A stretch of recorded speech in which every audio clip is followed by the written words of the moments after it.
নমস্কার বন্ধুরা, আবার তোমাদের জন্য একটা নতুন রেসিপি নিয়ে চলে এসেছি। আজকে একটা বাঁধাকপির রেসিপি শেয়ার করব। এতটা দুর্দান্ত হয়, মানে কি বলবো। মাছ মাংস ছেড়ে অবশ্যই এই বাঁধাকপিটা ট্রাই করে দেখবে, দারুণ জমে যাবে, কিন্তু দারুণ লাগে। বাঁধাকপিটা আমি কুড়ুনির সাহায্যে কুড়ে নিই, মানে যতটা, যদি বটি বা এতে ছুরিতে কাটতে পারো, যতটা পারবে মিহি করে একটু কোচাতে হবে, ঠিক আছে? কুচি কুচি করতে হবে, পেস্ট নয়। আর সেই জন্যে আমি কুড়ুনিতে কুড়ে নিয়েছি, বটিতে অত ভালো করে আমি পারি না, সেই জন্যে। এখানে আমি বাঁধাকপিটা একটা বাটির মধ্যে তুলে নিয়েছি, তার মধ্যে একটু হলুদ গুঁড়ো, একটু আন্দাজ করে লবণ দিয়ে দিচ্ছি, আর সামান্য একটু চিনিও দিতে পারো তোমাদের ইচ্ছা অনুসারে, না যদি ইচ্ছা হয় নাও দিতে পারো।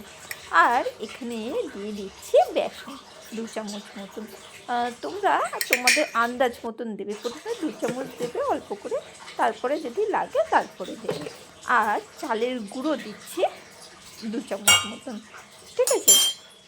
আমি বললাম বেসন আর চালের গুঁড়োটা তোমরা একটু আন্দাজ করে দেবে, প্রথমে অল্পই দেবে, দিয়ে এইভাবে হাতের সাহায্যে ভালো করে মাখবে, খুব ভালো করে, কিন্তু আস্তে আস্তে চেপে চেপে মাখবে।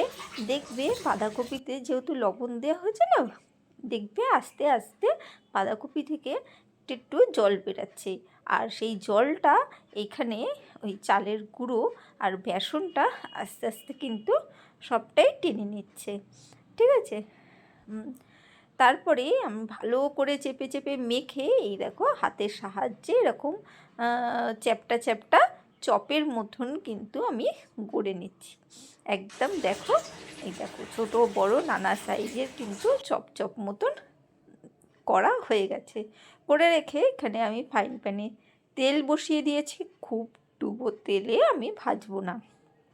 বারবার বলছি, বেসন আর চালের গুঁড়োটা কিন্তু একটু দেখবে, যদি আঁঠু না হয়, মানে না আটকায়, জল জল লাগে, তাহলে আর একটু দেবে, আর যদি না লাগে তাহলে দেবে না।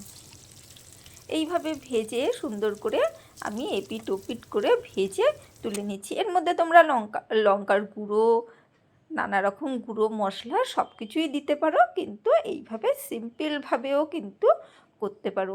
আর যেহেতু আমি এটা গ্রেভিতে দেবো, সেই জন্যেই আমি এটাকে একদম সিম্পলই রেখেছি। এর মধ্যে আর লঙ্কা কুচি বা পেঁয়াজ কুচি বা অন্য কিছু মশলা আমি এখানে আর অ্যাড করিনি। তোমাদের যদি ইচ্ছা হয় দিতে পারো, না দিলেও কিন্তু দুর্দান্ত হয়। একদম ঘরোয়াভাবে, সাধারণ ঘরে যেরকম করা যায় সেইভাবেই কিন্তু আমি রেসিপিটা করি, আর ভালো লাগে, সেই জন্য ভাবলাম তোমাদের সাথেও একদিন শেয়ার করে নিই, ভালো লাগবে। সবগুলোই কিন্তু 2 পিঠ এদিক ওদিক করে আমি ভেজে নিয়েছি, ভেজে তুলে নিচ্ছি। যেসব বন্ধুরা আজকে নতুন আমার চ্যানেলে এসেছো ভিডিওটা দেখতে, তারা যদি চাও চ্যানেলটাকে সাবস্ক্রাইব করে নিও, তাহলে নিত্য নতুন রেসিপি কিন্তু আমি শেয়ার করে থাকি। তোমরা সেই রেসিপিগুলো যখন ইচ্ছা হবে দেখে নিতে পারবে।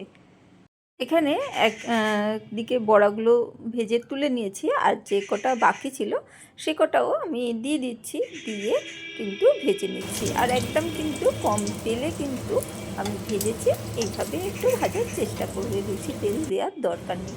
এখানে দেখো রসুন নিয়েছি, আদা নিয়েছি, আর নিয়েছি একটা গোটা টমেটো। যে কোনো মশলাই ও তোমাদের নিজস্ব আন্দাজ অনুযায়ী করবে, সেটাকে একসাথে আমি পেস্ট করে নিয়েছি। এখানে পেঁয়াজ নিয়েছি, পেঁয়াজ কুচিয়ে নিয়েছি। এখানে আমি মাঝারি সাইজের 2টো পেঁয়াজ কিন্তু আমি নিয়েছি। নিয়ে এটাকে তেলের ওপরে যে তেলটা পড়েছিল সেই তেলটার মধ্যে কিন্তু দিয়ে হালকা করে ভেজে নিচ্ছি। আর ভাজতে ভাজতে অবশ্যই একটু লবণ দিয়ে দিচ্ছি, লবণটা দিয়ে দিলে পেঁয়াজটা তাড়াতাড়ি নরম হয়ে যাবে, সেই জন্যে। আর পেঁয়াজ তো আমি এখানে ভাজা করব না, তাই পেঁয়াজটা নরম করে নেবো সুন্দর করে, যাতে পেঁয়াজটা একটু ভাজাও হয় আর একটু নরম হয়ে যায়। নরম হয়ে গেলে গ্রেভিতে ভালো লাগে পেঁয়াজগুলো। আর এখানে তারপরে একটু ভাজার পরে দেখতেই পেলে কতটা ভাজা হয়েছে। তারপরে কিন্তু যে মশলাটা পেস্ট করে নিয়েছি সেইটা দিয়ে দিলাম। সেটাকেও খুব সুন্দরভাবে মিডিয়াম ফ্লেমে ভাজতে থাকবো যতক্ষণ কাঁচা গন্ধটা না চলে যায়।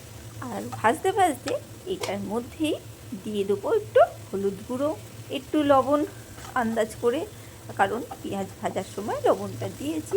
সব কিছুর আন্দাজটা কিন্তু মাথায় রাখতে হবে।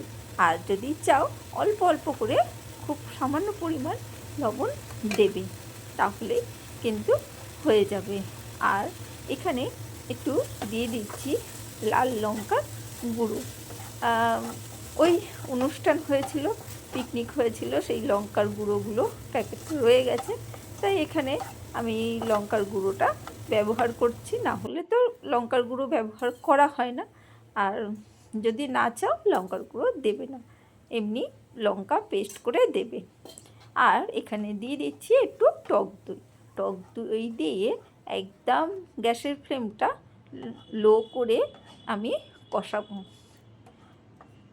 আর টক দইটাও সুন্দরভাবে কিন্তু মশলার সাথে কষিয়ে নিতে হবে। টক দইয়ের কাঁচা গন্ধ যেন না থাকে মশলার মধ্যে, সেই জন্যে খুব একদম লো ফ্লেমে টক দইটাকেও খুব সুন্দর করে কষিয়ে নিতে হবে। সুন্দরভাবে কিন্তু আমি মশলাটাকে ভালো করে কষিয়ে নিয়েছি।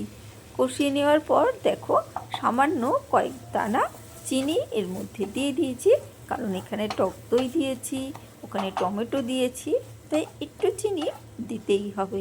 সেই চিনিটা স্বাদটা ব্যালেন্স করে দেবে সব কিছু। সেই জন্যে তোমরা না চাইলে নাই দিতে পারো, কিন্তু একটু স্বাদের ব্যালেন্সের জন্যে চিনিটা কিন্তু অবশ্যই দিতে হবে। সব কিছুই রান্নার সময় মাথায় এগুলো রেখে দেবে, তাহলে যে কোনো রান্না খুব সুস্বাদু হবে। যে কোনো রান্নাই সুস্বাদু করতে একটু ধৈর্য প্রয়োজন হয়, তাই ধৈর্য ধরে যে কোনো রান্না একটু সময় ধরে করতে হয়। এখানে সামান্য একটু জল দিয়ে দিচ্ছি।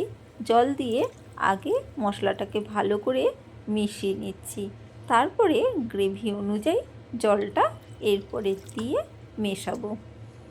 সুন্দর করে জল দিয়ে এবারে আমি কিন্তু এটাকে একটু ফুটিয়ে নেব। হালকা করে ফুটলে তারপরে কিন্তু এইখানে আমি ওই যেগুলো বড়া ভেজে রেখেছি, মানে বাঁধাকপি বড়াগুলো, সেইগুলো কিন্তু আমি দিয়ে দেবো। দেখো আস্তে আস্তে এর মধ্যে সব বড়াগুলো দিয়ে দেবো হালকা করে, তারপরে গ্যাসটা কিন্তু বন্ধ করে নেবো। দেখো আমার বড়াগুলো কিন্তু মোটামুটি সবগুলোই সাইড দিয়ে দিয়ে দিয়েছি। আর এবারে বড়াগুলো দিয়ে খুব বেশি ফোটাবো না, লো ফ্লেম করে একটু গরম মশলা গুঁড়ো দিয়ে তারপরে গ্যাসটা কিন্তু আমি বন্ধ করে দেবো। আর ধনেপাতা তো এখন সবসময় পাওয়াই যাচ্ছে, তাই ফ্রেশ ধনেপাতা অবশ্যই অল্প একটু ওপর থেকে দিয়ে দেবো, তাতে তরকারিটার স্বাদ কিন্তু দারুণ আসবে। মাছ মাংস ছেড়ে কিন্তু এই বাঁধাকপির কোপ্তাকারি সবাই চেটে খাবে, আর একটার জায়গায় 10টা রুটিও খেয়ে নিতে পারে। কেমন লাগলো সেটা কমেন্ট করে জানিও। আজকের জন্য টাটা, বাই বাই। সুস্থ থেকো, ভালো থেকো, আমার সাথে থেকো। আজকের জন্য আসি।